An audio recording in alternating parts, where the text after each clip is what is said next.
Saúde. E aí galera, beleza? Vamos lá começar com tudo, um novo assunto. A gente vai falar agora, a partir de agora, de bioquímica, ok? Como vocês estão vendo, o nome bioquímica ele é bem sugestivo, ele já entrega do que a gente vai conversar a partir de agora, tá? Então a bioquímica é a parte da biologia que estuda as substâncias químicas e as suas reações dentro dos seres vivos, tá?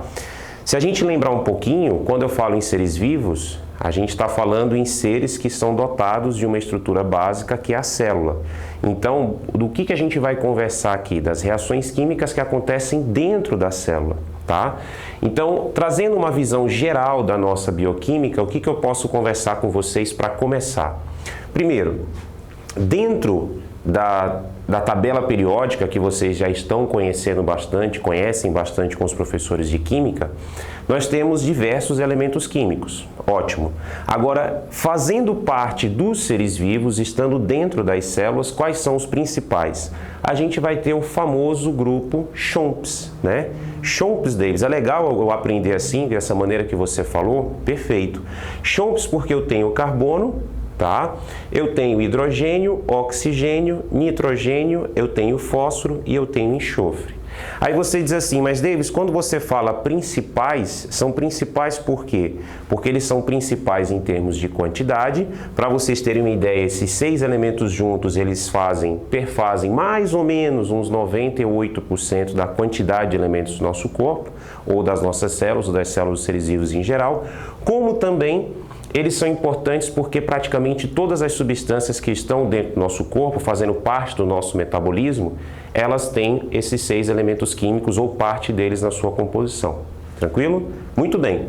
Agora, a partir do momento que você já entendeu os elementos químicos principais, a gente vai, lembrando um pouquinho da nossa química, a gente vai pegar esses elementos e vai começar a reagir. Eu vou começar agora a formar as minhas moléculas ou substâncias. Essas moléculas ou substâncias eu costumo dividir em 2 tipos.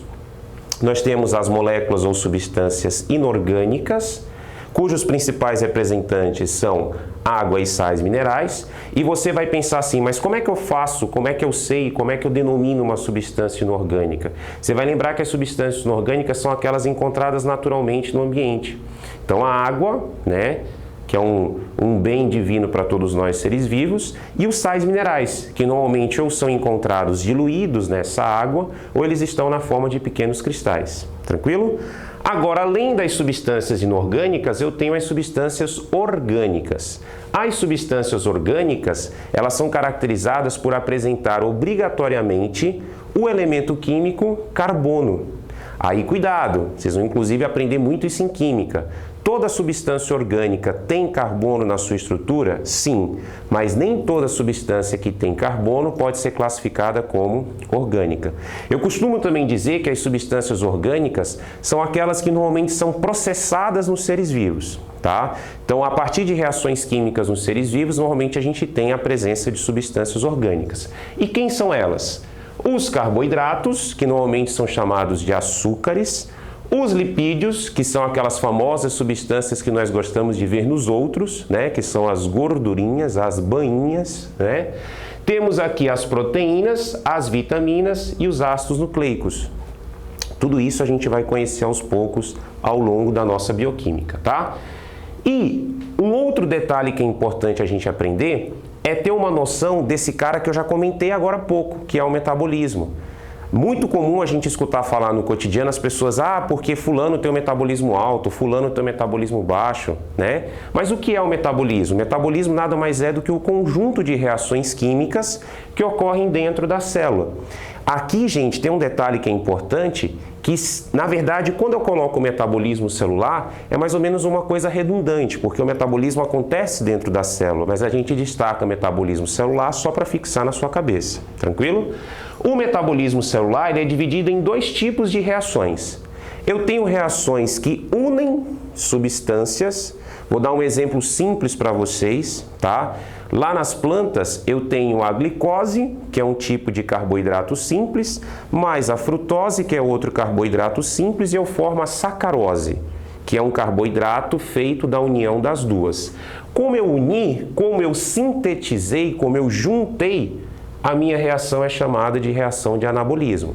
Agora, se eu tenho uma reação de quebra, aí eu chamo de catabolismo. Então, por exemplo, quando você come o açúcar, quando você ingere o açúcar que estava lá no seu cafezinho, que estava lá no seu alimento, no seu sistema digestório, o que vai acontecer com a sacarose? Ela vai ser quebrada e vai gerar glicose e frutose. Então, é o caminho inverso do anabolismo. Então, o metabolismo, eu posso dizer que ele é um conjunto de reações químicas que ocorrem na célula, que podem ser reações de quebra, no caso, catabolismo, ou reações de união, no caso, anabolismo. Estude.